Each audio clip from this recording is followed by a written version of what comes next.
Good afternoon, everybody.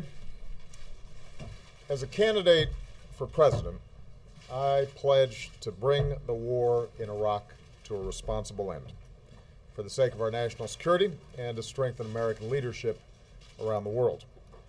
After taking office, I announced a new strategy that would end our combat mission in Iraq and remove all of our troops by the end of 2011. As Commander-in-Chief, ensuring the success of this strategy has been one of my highest national security priorities. Last year, I announced the end to our combat mission in Iraq, and to date, we've removed more than 100,000 troops. Iraqis have taken full responsibility for their country's security. A few hours ago, I spoke with Iraqi Prime Minister Maliki. I reaffirmed that the United States keeps its commitments. He spoke of the determination of the Iraqi people to forge their own future. We are in full agreement about how to move forward. So, today, I can report that, as promised, the rest of our troops in Iraq will come home by the end of the year. After nearly 9 years, America's war in Iraq will be over. Over the next 2 months, our troops in Iraq, tens of thousands of them, will pack up their gear and board convoys for the journey home. The last American soldier will cross the border out of Iraq with their heads held high, proud of their success, and knowing that the American people stand united in our support for our troops. That is how America's military efforts in Iraq will end.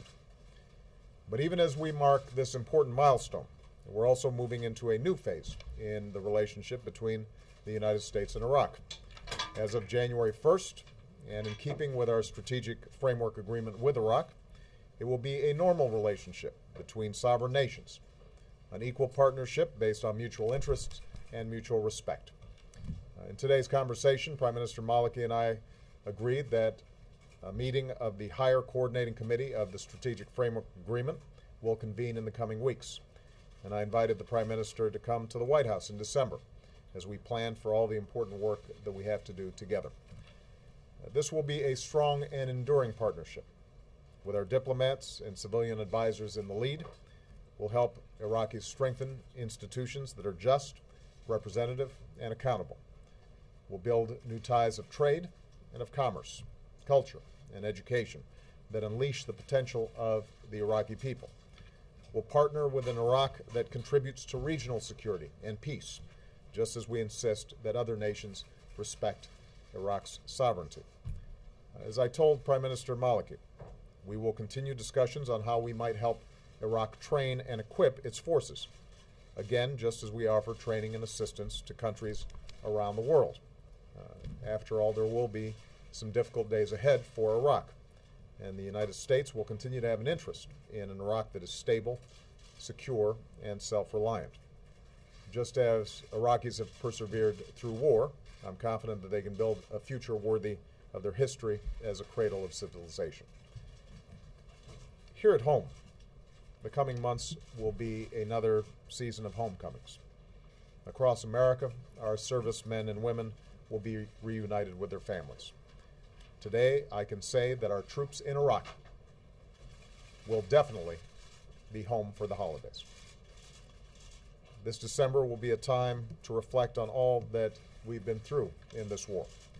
I'll join the American people in paying tribute to the more than 1 million Americans who have served in Iraq. We'll honor our many wounded warriors and the nearly 4,500 American patriots and their Iraqi and coalition partners who gave their lives to this effort. And finally, I would note that the end of war in Iraq reflects a larger transition. The tide of war is receding. The drawdown in Iraq allowed us to refocus our fight against al-Qaeda and achieve major victories against its leadership, including Osama bin Laden. Now, even as we remove our last troops from Iraq, we're beginning to bring our troops home from Afghanistan, where we've begun a transition to Afghan security in leadership. When I took office, roughly 180,000 troops were deployed in both these wars, and by the end of this year, that number will be cut in half. And make no mistake, It will continue to go down. Meanwhile, yesterday marked the definitive end of the Gaddafi regime in Libya. And there, too, our military played a critical role in shaping a situation on the ground in which the Libyan people can build their own future. Today, NATO is working to bring this successful mission to a close. So to sum up, the United States is moving forward from a position of strength. The long war in Iraq will come to an end by the end of this year. The transition in Afghanistan is moving forward, and our troops are finally coming home. As they do, fewer deployments and more time training will help keep our military the very best in the world. And as we welcome home our newest veterans, we'll never stop working to give them and their families the care, the benefits, and the opportunities that they have earned. This includes enlisting our veterans in the greatest challenge that we now face as a nation, creating opportunity and jobs in this country. Because after a decade of war, the nation that we need to build, and the nation that we will build, is our own. An America that sees its economic strength restored, just as we've restored our leadership around the globe. Thank you very much. Okay, ladies and gentlemen, thanks for being here this afternoon. We're going to continue with the briefing here. I have with me the President's Deputy National Security Advisor, Dennis McDonough, on my left, and on my right, the Vice President's National Security Advisor, Tony Blinken. And they are here to take your questions about the announcement the President just made. After that, why don't we give your questions to them on that subject or other subjects they may be able to help you with, and then I will remain to take your questions on other subjects. Gentlemen? Do you call it? I'll call in, but Dennis might be straight. Ready to roll? Okay. Dennis, 9 years complete withdrawal is in the White House's assessment. Is this a victory for the United States? And if I could follow up just on if you could answer that, and then I could follow up. Well, I think one of the more poignant moments in the civets downstairs, the secure video conference, was when President Obama congratulated Prime Minister Maliki and the people of Iraq for getting to this momentous moment. And when, importantly, Prime Minister Maliki congratulated President Obama and our troops and our diplomats for all they've done.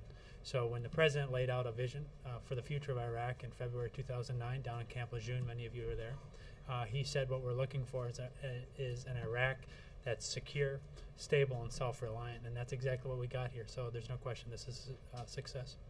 And specifically, long discussions over the issue of immunity. Had that issue been resolved, would the President have preferred to have had trainers remain, U.S. trainers, U.S. troops remain there as trainers? What the President preferred was for the best relationship for the United States and Iraq going forward. That's exactly what we have now as a result of the painstaking work of, importantly, our commanding general there, Lloyd Austin, our ambassador, Jim Jeffrey. And what we've done over the course of these last 3 years is the President's indicated his not only commitment to fulfilling that security agreement, but also his willingness to hear out the Iraqis on what kind of relationship they want to have going forward. So we talked about immunities, there's no question about that, but the decision and the President will insist on our troops having what they need no matter where they are. But the bottom line is the decision that you heard the President talk about today is reflective of his view and the Prime Minister's view of the kind of relationship that we want to have going forward. That relationship is a normal relationship that's based on a diplomatic lead, a civilian presence in the lead, but also will have important security components as our relationships diplomatically all around the world have, from Jordan to Egypt to Colombia to other countries that have similar kinds of security components. So we feel like we got exactly what we needed to protect our interests, and the Iraqis feel the same way. So you guys are confident that the Iraqi security forces are very well equipped to take the lead without any further assistance or training? Well, I think we feel very proud of the work that our guys have done, civilian and military have done in training the Iraqis. I think, importantly, they've worked together over the course of these last several years, not only trained together but also deployed, partnered together very robustly. And I think as we've done this, and Tony can attest to this as well, as we've done very intensively, frankly, over the course of the last 7 or 8 months, a full review of where we stand with the Iraqis, one assessment after another about the Iraqi security forces came back saying these guys are ready, these guys are capable, these guys are proven. Importantly, they're proven because they've been tested in a lot of the kinds of threats that they're going to see going forward. So we feel very good about that. Even though the troops are coming home, major attacks continue in Iraq. You do feel that, as you said, that the Iraqi security forces are prepared for that. But what was the holdup? What prevented an agreement being reached on keeping trainers behind when so many independent analysts, as well as U.S. officials, said training was essential to get those troops in order? You know, Matt, I think it's important to point out that we have a capacity to maintain trainers. In fact, the Office of Security Cooperation in Iraq will have a capacity to train Iraqis on the new kinds of weapons and weapon systems that the Iraqis are going to buy, including, importantly, like the F-16s that they just purchased just about a month ago. So we will have a training capacity there. We'll have the kind of normal training relationship that we have with countries all over the world. You'll see, for example, Central Command looking for opportunities to have increased naval cooperation.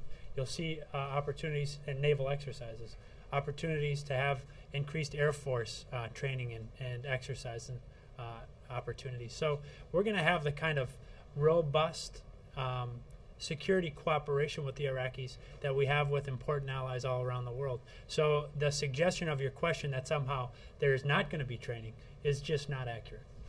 Legal immunity still remains a stumbling block to any large numbers or in significant numbers of trainers being there?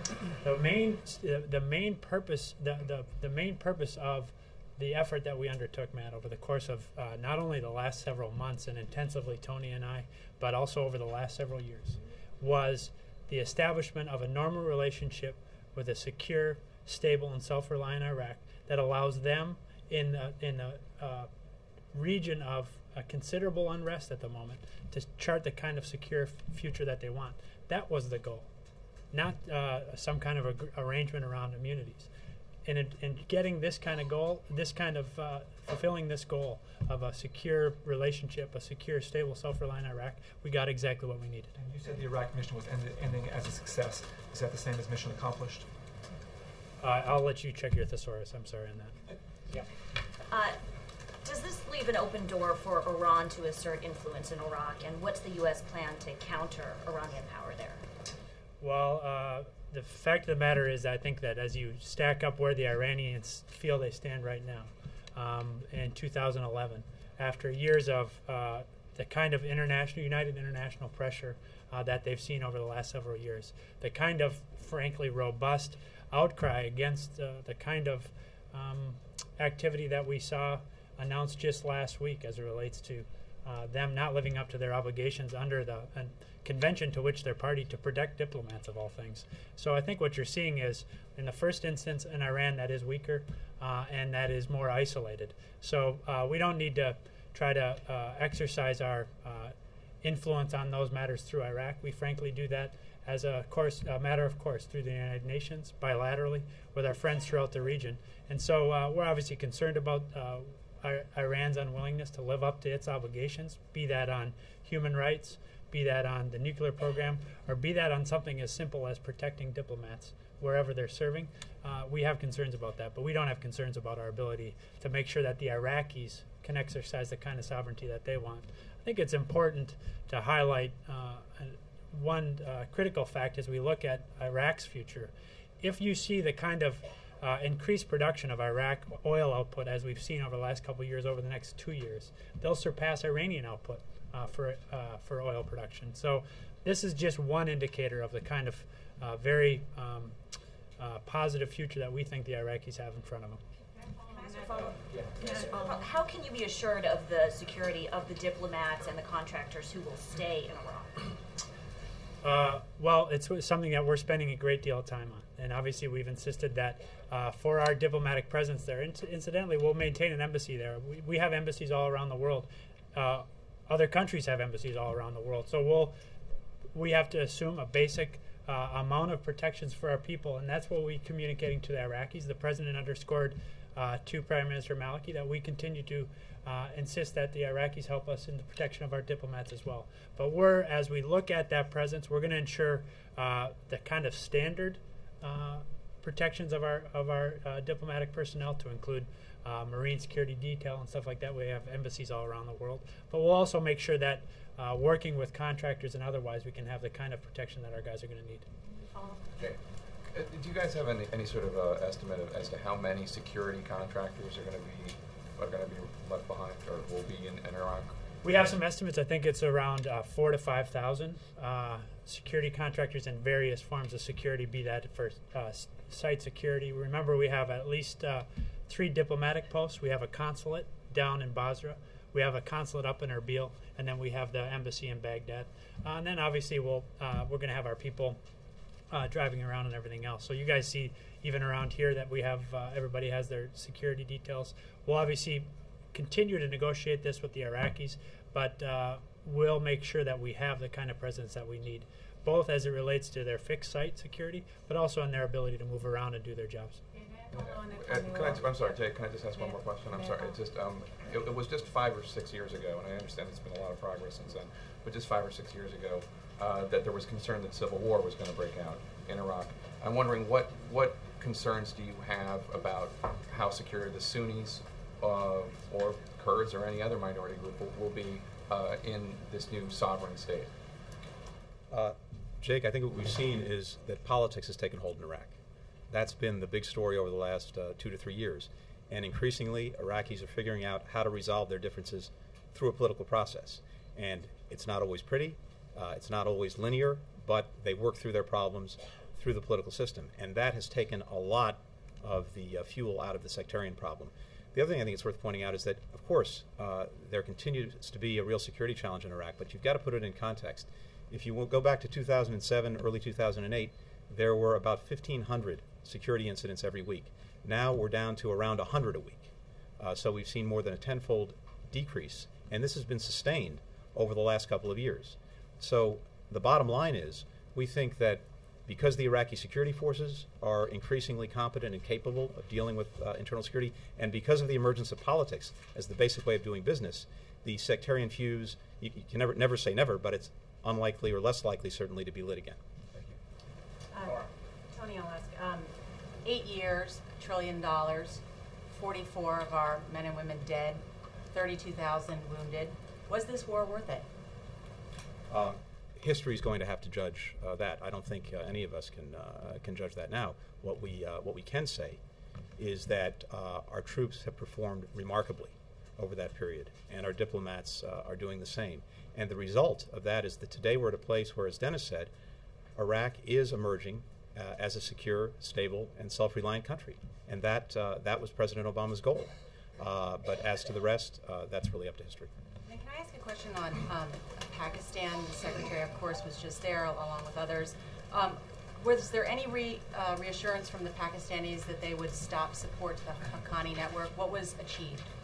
Well, we'll leave the Secretary to read out her trip. It was obviously a very important trip, high-level trip that included many of her colleagues, our colleagues from the National Security Council, the Chairman of the Joint Chiefs, obviously the others in the National Security Council. So we're, in the first instance, very appreciative of the Secretary leading this effort. Secondly, obviously the breadth of the delegation that the Secretary led to Pakistan underscores not only the importance we attach to the relationship, but also the importance we attach to our ongoing concerns about the security situation, not just in Pakistan, but also in Afghanistan. So as it relates to the particular conclusions of the visit, we'll leave that to the Secretary and her delegation to read out. But I think the President obviously is very appreciative of the fact that the Secretary led the delegation, and that the delegation itself, its makeup, and its seriousness underscored to the Pakistanis the strength of our conviction about these matters. Can I ask, Dennis, the mechanics for people watching and trying to see when the President says your family will be home for the holidays? How is this going to happen? How does it break down? How quickly are people going to get home? How do you do it in a responsible way so they don't rush out? How does it break down? Well, Ed, I'm going to leave that to the Pentagon to brief it. I will just make one comment about this. I happened to be in Iraq over the weekend and was able to see some of the things that General Austin and his team are effectuating on the ground. Absolutely unbelievably powerful demonstration of not only our strength and capacity, and the military strength and capacity, but also its commitment to making sure that we do this the right way. So you're seeing every piece of equipment very closely accounted for. It's being accounted for. It's being then assigned to where it's going to end up. It's a degree of carefulness and scrutiny to this effort that I think, as with the rest of this effort, and as Tony suggested, makes all of us very proud and frankly very appreciative of what they're doing. A quick follow on Libya, which is this video that's emerged that appears that Gaddafi was alive, he was injured, he's dragged around, he's beaten up. Nobody's going to stand up for Gaddafi, bad guy, but Saddam Hussein was as well. And after he was killed, there was some concern on, there was a lot of anger on the Arab street about how it all played out. And now the UN is talking about investigating exactly what happened. Are there concerns here about what happened on the ground in Libya, and are you going to back the UN investigation to figure all of that out? Bottom line is, this has obviously been very dynamic 24 hours. We're still getting additional information ourselves about what exactly transpired. We obviously are in very close contact with our NATO colleagues, and I know that they're looking at this today, so I'm not going to get out in front of that at the moment. Do you have concerns? Oh, we always have concerns about exactly what's happening in each of these situations, and frankly, that's our concern for the situation in Libya is exactly why the president took the kind of bold and decisive action that he took now several months back. But the fact that I have concerns doesn't lead me to want to get out in front of the facts either. Two questions. Dennis, considering that you had Turkish troops having to chase a Kurdish militant group into Iraq, there has been a rise of violence inside Iraq. What about it gives the United States confidence that you're leaving a more secure Iraq? Well, the first thing I do is just associate myself by whole cloth with Tony's comments earlier. That's one.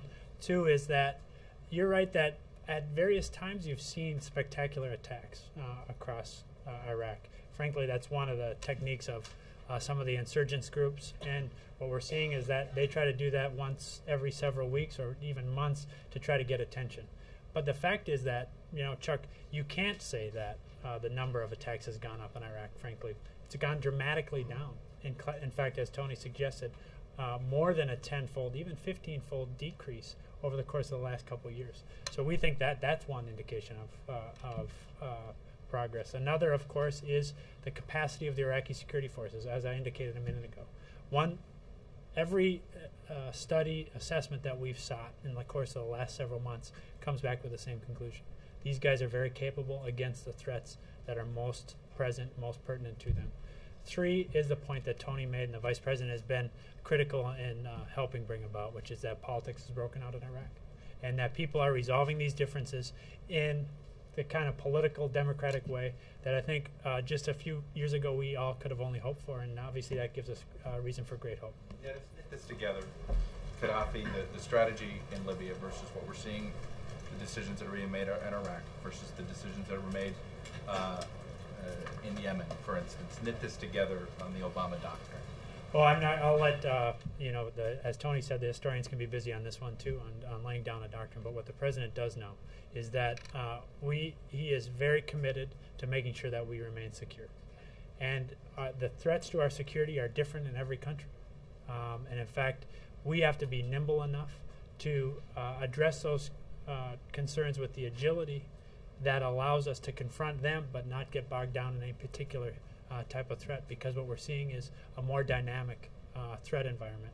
So, I'll let the historians or the theoreticians lay down what the doctrine is. But I do know this, having worked now with the president for about 5 years, he does not take anything as seriously as he does knowing what the threats are, identifying them, and then bringing overwhelming power to bear to neutralize those threats. That's going to be different in different countries, and I think as you've watched over the last couple of years, he's not been bound up by a particular ideology, but rather bound up specifically by his interest in making sure that we neutralize the threats. I'm going to do Carol and Margo. Can you explain to Americans and to some of the critics of this decision how the administration plans to ensure that none of the progress that's been made in Iraq is rolled back, particularly when it comes to the Iraqi security forces? Well, I think as the President indicated in his remarks, what we've seen here is tremendous progress over the last several years by the Iraqis. You see tremendous capability, not only in their ability to carry out security operations, but also in their ability to carry out democratic and political operations, which is to say that they're much more able now and much more interested, frankly, in a political resolution to their ongoing disputes. The other thing is that we also have to recognize that as the President laid out in his speech in 2009 down in Camp Lejeune, we set a very clear set of objectives. Iraq that's secure, stable, and self-reliant. That's exactly what we have today. Our ability to maintain robust diplomatic and civilian presence there, our ability to maintain ongoing training efforts with the Iraqis, all of that will contribute to our ability to work with our Iraqi colleagues to ensure that they can maintain the great gains they've made. But I also think the lesson of the Arab Spring is also quite important, which is that representative governments that listen to their people and that conduct elections are ultimately going to be much more secure. And I think in that regard, the Iraqis have a leg up on a very dynamic situation. Just add one quick thing to that. Sure. I think it's important to look back, too, over the last almost 3 years. The President said he would do a number of things, and he's done every single one of them. And at every juncture, Iraq's security has not gone backward, it's gone forward. When we started out, we had 150,000 American troops in Iraq. We said we'd be out of the cities in the summer of 2009. We were. Things didn't get worse, they got better. Then in the summer of 2010, we said we would end the combat mission and move to advise and assist and get down to 50,000 troops. We did what we said we'd do, and we've moved forward. And finally, the President's been committed and repeatedly to fulfilling the security agreement and bringing all of our troops home at the end of this year, and we're on track to do that. And as we've discussed, security incidents have gone down, not up. The capacity of the Iraqi security forces has gone up, not down, and politics has become the way of doing business in Iraq. So for all of those reasons, I think we already have a track record that suggests that the security of Iraq will continue to move forward. Do you anticipate any uptick in violence around the time of the transition? What we have seen is efforts of extremists to use this period of dynamism and change on the ground to try to take advantage of that situation and to threaten our guys and to threaten Iraqis. I think what you're seeing, frankly, is especially over the last couple months, because of the great work of General Austin and our troops, less and less success in their doing that. And frankly, I think you're seeing more and more frustration on the behalf of Iraqis, because oftentimes what these extremist groups are doing when they're trying to threaten our troops is that they're killing more Iraqis. And so that all contributes to the kind of developments that make us feel as positively as we do about the situation we find ourselves in. But again, just going back to Chuck's question, we're going to remain vigilant on this set of threats as we have on threats from Southeast Asia all the way through North Africa. The bottom line here is, as Tony suggested, not only is it that we have done what we would said not only have we done what we said we would do in Iraq, the President has done exactly what he said he would do from Iraq to the Horn of Africa, across the Arabian Peninsula, throughout South Asia, and all the way into Southeast Asia. So we will stay on the offense on these set of threats, but also in so doing, take advantage of the great opportunities out there at the moment. So we feel very good about it, as I think you heard the President suggest. We'll just take a few more for these guys, and if you could just give others a chance, Margaret and Stephen, and then we'll go to Connie over here. Thanks. I had a couple of tactical ones. Try to be brief. Is the U.S. considering selling or releasing drones to Turkey to use against the PKK? And can the U.S. help Iraq to defend its airspace in the absence of an Iraqi Air Force, maybe through building an airport around Kuwait? Sounds like you don't think Iran is as big a threat as some people do, but in any event. on Iran, I think we obviously, President's very, very clear about what we expect from the Iranians. So I'm not sure how you're characterizing my view of the Iranian threat, but I just want to be very clear. We have big expectations that the Iranians live up to their obligations under the in the international community, be that human rights, be that nuclear responsibility, or be that even something as simple as protecting diplomats. Secondly, as it relates to Turkey, we obviously, as you heard or as you saw, the President express significant concern about the attack in southeastern Turkey earlier this week. We're obviously staying in close touch with our Turkish allies, but I don't have anything specific to announce for you right now. As it relates to Iraqi air sovereignty, we're obviously going to continue to work with the Iraqis as it relates to the full range of security and training opportunities or needs that they assess that they have. But we can do that fully within the context of a fully normalized relationship of the type that the President laid out a couple minutes ago. You have a poignant video conference this morning, a poignant moment that you spoke about. It doesn't sound like the conclusion of the video conference was a surprise. Presumably the President had been preparing for today's video conference, but can you talk about why it was sort of a poignant morning for him and maybe what he talked to you guys about in his reflections on today? Well, I'll leave it. Maybe Tony's got something more poetic than I do, but I would just say that I just thought that was a poignant exchange because of what appeared to me to be genuine appreciation on behalf of the Iraqi Prime Minister for all of the sacrifice. In fact, he called out all the sacrifice that our troops and their families have, and our diplomats and their families have put on the line for Iraq's future. That's not new to me as it relates to the President of the United States. He obviously has lived this and expresses it quite vividly on numerous occasions that I've seen. But I just thought it was an important moment where the two leaders expressed their view that having set out together on this effort about 3 years ago now, they feel like they've gotten to a very important point where they can take this next step pursuant to this agreement, but also then continue forward with the kind of robust partnership that I think they've recognized our troops and our diplomats have built over the last several years. Yep.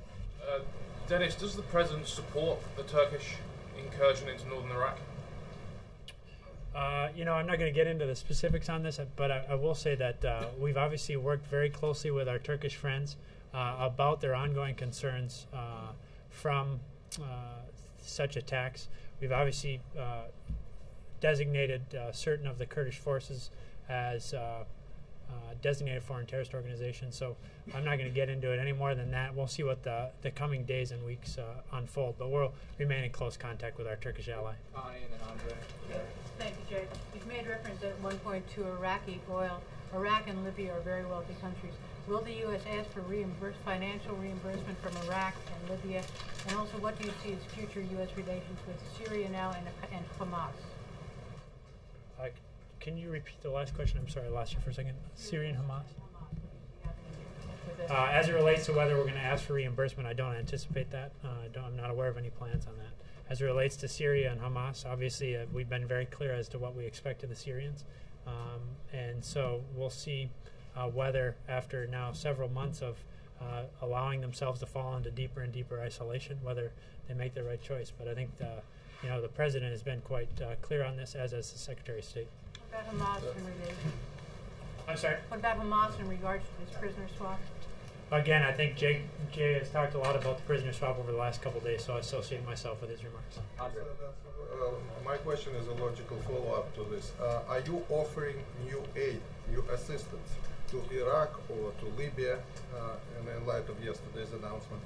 If yes, how much? If no, then why not? We have a very robust security assistance program with the Iraqis. It's textured. It includes the kinds of things like the foreign military sales that we saw with the F-16 purchase last month, but also other pieces of it. So that's a matter of public record. It's passed every year by Congress, and so we anticipate that being a very important part of this robust and textured important security relationship going forward. As it relates to the Libyans, we're obviously continuing to work with the TNC about what we expect of kind of representative government there. We're working with our partners and our allies to indicate the kind of support we'll provide in the future. But there's no specific changes in our assistance since yesterday. We'll continue to work this one very aggressively. Did the President brief any leaders of Congress prior to this decision? If not, why didn't he, and will he do that now, or is he doing that? What are his plans? We did brief members of Congress. In fact, a number of us were on the phone with Senate and House leadership and other members to brief them on the President's conversation with the Prime Minister and to brief them on what the President intended to say. And of course, all along, over these many weeks and many months, we've been in regular contact with members in both houses on Iraq, on what we were doing, on what we were planning. And the main point is that the President all along has been absolutely consistent in saying what he would do and then doing what he said he would do. And that's where we are today. Was the Speaker's office on that call? I believe so. The Speaker was involved in that? Yeah, I think all the leadership was on. Thank you. Yes. Yes. You mentioned protection for the embassies. Do you have an estimate of how many troops will be kept there to protect embassies? There'll be no troops there to provide security to embassies other than the standard Marine security detail, which we have at embassies in every country in the world. So other than the Marine contingent that provides security, there will be no troops kept in Iraq for security of the embassies. For security of our embassy and the two consulates, we'll contract with security contractors to provide the kind of, as I said again, fixed site security as well as movement security when our guys get out and do their job in the country. Yes, about the euro, what kind of leverage do you have, or what kind of help could you give to get to an agreement before Monday? The President's working this, and I know Gene and Secretary Geithner are, so I'm going to just let them work it, and we'll hold our comments on that one. We do last two. Quick question. Although the President's emphasizing the troops coming home at the end of the year, how many should expect to then be redeployed maybe into Afghanistan? Well, I think you heard the President's remarks underscore that we obviously are continuing our effort in Afghanistan, but as he suggested, this number of U.S. troops deployed overseas has now been robustly reduced. So as it relates to the specific deployment schedules, I'll leave that to the Pentagon to brief you through the specifics on that. But fact of the matter is, given that we're looking now at dramatically fewer U.S. troops deployed overseas as a result of these policy choices, I think you can extrapolate from that we'll see a less robust rotational effort. But again, I'm going to leave the Pentagon to comment on the specifics. Last one for these guys, and I'll stay. Thank you, Jay. I would like to ask both gentlemen, the withdrawal of troops, even by those who support it, nonetheless is questioned about forgiving the exact numbers of when the troops will leave and finally be gone. It's almost like telegraphing a message to possible enemies of the regime. What do you say to that criticism? Well, I'll try first. The security agreements negotiated and signed in 2008 by the Bush administration stipulated this date of December 31, 2008 as the end of the military presence. So that has been in law now been in force now for several years. So it's difficult to rebut the proposition that this was a known date. By the same token, I think the individual decisions that our troops and our commanders are making are informed by their assessments as it relates to individual movements and security related therewith, and we feel very good and frankly very appreciative of their efforts in that regard. Hey guys, Boehner's office is saying they know of no effort to even contact his office. There was a call that had many members of Congress on from both houses, including leadership. They were certainly invited. Yeah, we thought they were on both parties. Absolutely. Sure, we'll get you a list. We'll get I tried to call his office. Okay. Only thing to add to your question is this. Other dates were well known in advance. It was well known that we were going to be out of Iraq cities in the summer of 2009. And again, security improved. It didn't get worse. It was well known that we were going to change our mission in the summer of 2010, end the combat mission, move to an advise and suspicion, and get down to 50,000 troops. Again, security continued to improve. It didn't get worse.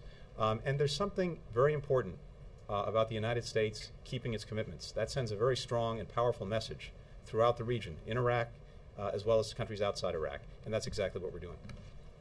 Thank you, John. Thanks, guys. Appreciate it. You guys want more? I'm here to take questions on other subjects. Go ahead. Thank you. Two follow-ups from previous. One is that if Secretary, while in Pakistan and Afghanistan, if she was carrying any special message from the President, because, as you know, from the think tanks and even President and Secretary said that, including the Defense Secretary, Pakistan is the most dangerous place today as far as the Haqqani network and terrorists are concerned, unless you bring Pakistan. What's the question? So, was there any message the President, she was carrying from the President? Secretary of State was leading a high-level delegation that included the CIA director, the chairman of the Joint Chiefs of Staff, and others, obviously at the direction of the President of the United States. So I will echo Dennis in saying that I'll leave it to those participants to read out their meetings. But of course, this was a mission embarked upon at the direction of the Commander-in-Chief. And second, if I may, as far as Gaddafi's departure or death is concerned now, does President believe now that this is the message for other dictators, including in Saudi Arabia or China or even Iran, because many Iranians are now demonstrating outside the White House for freedom and justice? I think,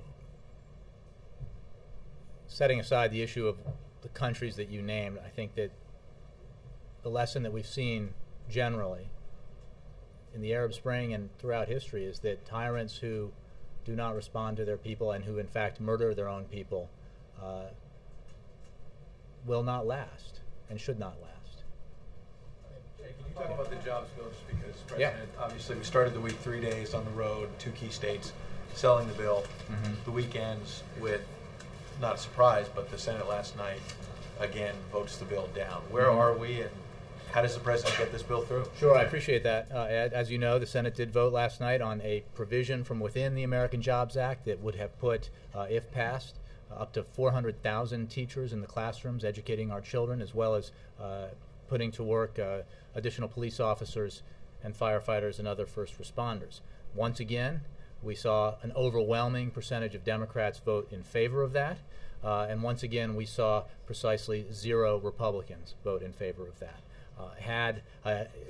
If we lived in a world where majority were to rule in the Senate, I think we could have counted on the Vice President to come and break the tie last night and ensured passage of this measure. The fact of the matter is that Senate Republicans chose, in unison, to vote against a measure that would have put teachers back to work, would have put construction workers on the job, or rather teachers back to work and first responders back to work, rather than asking millionaires and multimillionaires and billionaires to pay a little bit more. That's the choice they made, and that is unfortunate. So the President will continue to make the case that we need to take action to address the biggest challenge in front of us right now as regards our economy, which is an economy that's not growing fast enough and an economy that's not creating enough jobs.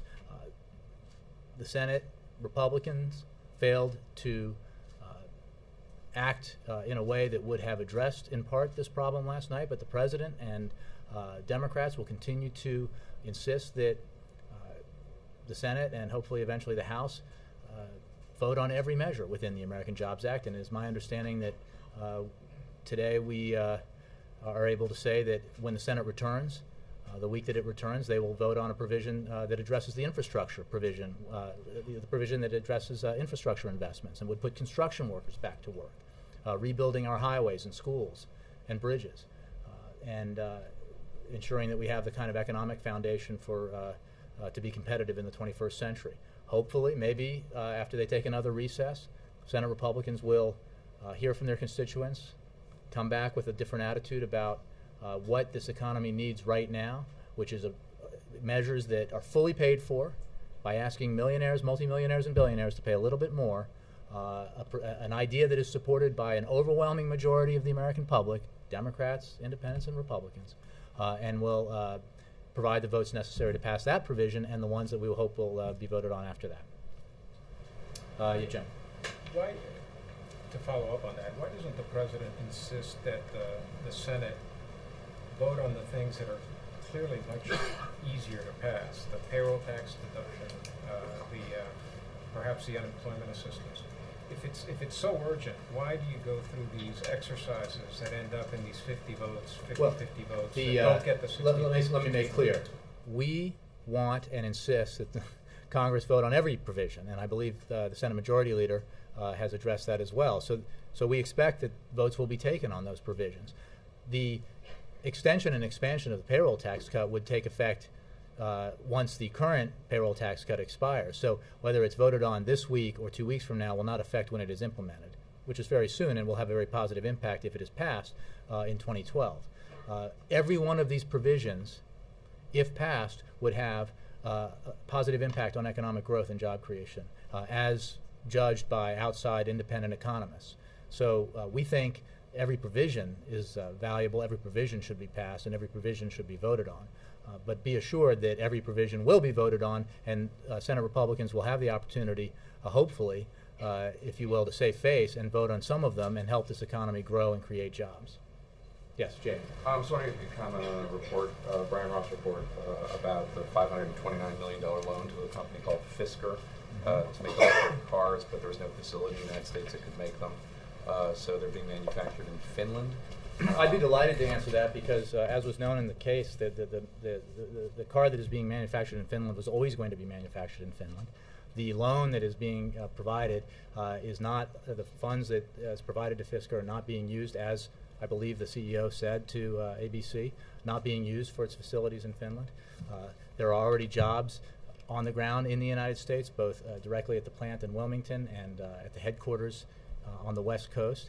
And the model that will be built in the United States will be built in the United States, and that the loan program that was provided will assist in that endeavor. Not only that, the model that is being built in Finland relies on suppliers and others here in the United States for its manufacture. So I think what was discovered in that piece is that this plant is doing exactly what it said it would do. This company is doing exactly what it said it would do, and that we anticipate and hope that it will continue to grow and that the jobs will be continue to be created here in the United States, and that we will continue, both through this and also through the major Detroit automobile manufacturers, to be a leader in the automobile industry in the world, a role that Republicans in Congress were willing to give up for the United States of America. They opposed the president's decision to insist on the restructuring of GM and Chrysler, for example, and to assist them on staying alive and saving more than 1 million jobs in the United States. We think that was the right decision to make, and we think that helping other car manufacturers locate here, build here, create jobs here is a good idea. Carol. Why does the White House think that the Senate is moving pretty quickly on a number of nominations, including some that have been held up for a while? What's your read on that? Well, we certainly welcome. Thank you for the question. We certainly welcome the. Is that a trick question? No, we certainly welcome the fact that the Senate has confirmed a number of nominations, both administration positions as well as judicial nominations of late, and we're clearly working very closely. Rob Neighbors, our head of Congressional Liaison Office here, is working very closely with leadership in the Senate to get these confirmations through, and we certainly appreciate the votes. Margaret. I mean, polling suggests that voters care more about the economy than they do about foreign policy, but the narrative that I think we're seeing the president and the advisors who just left starting to paint are about a string of foreign policy successes. And I guess I'm just wondering, do you see this becoming something that he should campaign on, his killing of Osama bin Laden, Gaddafi's death, the removal of now all troops from Iraq, and Why is that message important? Why do you think it will resonate in a year when people are very focused on the economy? Americans are very focused on the economy because, as I just discussed, it's the #1 priority for them and for this president. We need to grow the economy. We need to take measures that will have the economy creating more jobs, and he is absolutely focused on that. The president will be judged on his record as president, and that includes commander-in-chief. The only thing I think that's worth pointing out, and this applies to foreign policy, national security policy, as well as domestic policy, is that this president has made a series of very hard decisions, whether it was bailing out American automobile companies to save 1 million+ jobs and ensure that we continue to be a leader in the automobile industry globally, or ensuring that we pass the Recovery Act so that the Great Recession would not become the second Great Depression in American history, whether it was keeping his commitment to wind down the war in Iraq and end it responsibly, something that he campaigned on when he was running for office. I think it's important, if I could just digress for 1 minute, to remember that during the 2008 campaign, the Iraq War, in many ways, was the dominant issue.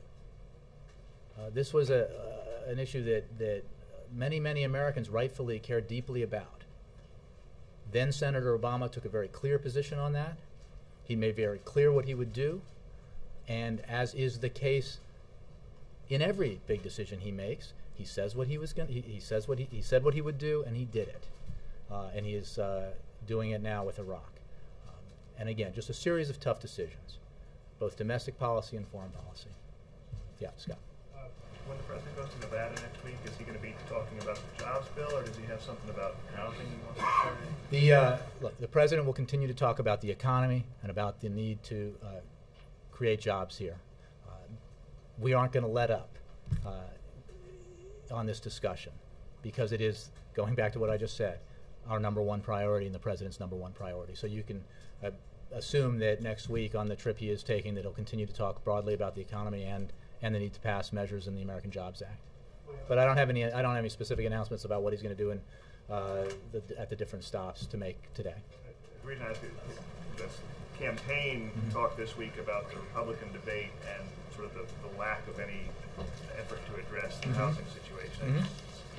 Since he's going to be right there at sort of ground zero for foreclosure. Well, I would simply say that this president has taken made a number of decisions and taken a number of measures to try to assist homeowners in some of them are homemakers as well, in dealing with the housing crisis that we confronted when we came here, and that has continued to be a real drag and burden on the economy. We most recently took an executive measure the president did to assist the unemployed in mortgage forbearance, to allow hardworking Americans who find themselves unemployed to continue to stay in their homes.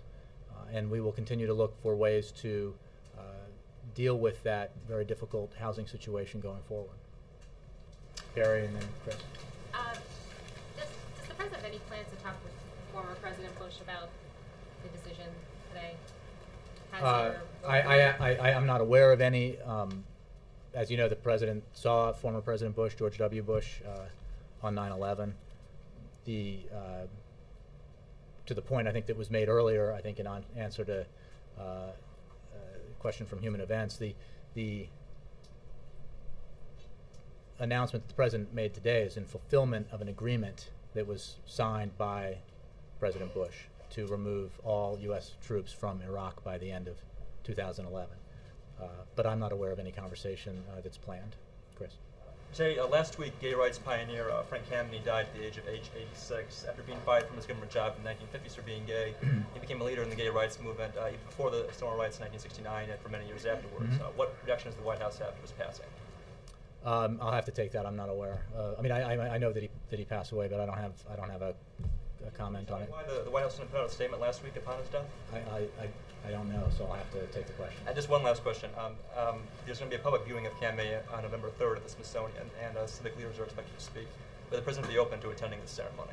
I'm not his scheduler, but Jay, Alexis, yeah. Jay, Last one, Alexis. you were talking about the President going to infrastructure next. On the bus trip, he Well, I think the Senate's going to go to infrastructure next. But Well, yeah. that's the next step. So on the bus trip, the President talked about the order in which he expected the Senate to move. And you talked about infrastructure, and then the next after that would be help for the long-term unemployed, and after that, the tax credit for vets, and then after that, the millionaire tax hike. So is that... No. The surtax on millionaires is being is part of right, every but measure. He said on the bus trip that he wanted a vote on that. So I'm just trying to clarify. That's what he means. He wants separate votes on each of those in that order. That's the way he described again, it. the Senate Majority Leader decides the order in which business occurs on the Senate floor. So I will leave it to Senator Reid to make announcements about that. I think it's true that they had the vote last night on teachers and first responders. We're anticipating a vote the week that they get back on infrastructure, and that there remain to be votes on the additional provisions within it, including tax break to hire veterans, payroll tax cut for individuals, payroll tax cut for small businesses, and other provisions on employment insurance. But I don't have an order to give to that, and I would say that, as was the case in the vote last night, that the pay for on all of these is, as the Senate desired, the surtax, the so-called surtax on millionaires, and just apportioned according to the size of the delineated measure within the American Jobs Act. Thanks very much. Oh, I do. One of these days, maybe my last day as press secretary, or last Friday, I will remember to read it before I'm asked. Get those rumors going. On Monday, the President will travel. I'd take that job. I don't know. May not be good. May not be good for Boston. But on Monday, the President will travel to Las Vegas, as we've been discussing, to make remarks on the American Jobs Act. He will also participate in a campaign event while in Las Vegas. In the evening, the President will participate in campaign events in Los Angeles and spend the night there. On Tuesday morning, the President will tape an appearance on The Tonight Show with Jay Leno before departing for San Francisco. In San Francisco, the President will participate in a campaign event. In the afternoon, the President will travel to Denver and participate in campaign events. He will spend Tuesday night in Denver, and on Wednesday morning, the President will deliver remarks on the American Jobs Act in Denver. That afternoon, the President will return to Washington, D.C. On Thursday, the President will hold a bilateral meeting with the Prime Minister of the Czech Republic, and on Friday, the President will attend meetings here at the White House. Thank you all very much. Have a great weekend.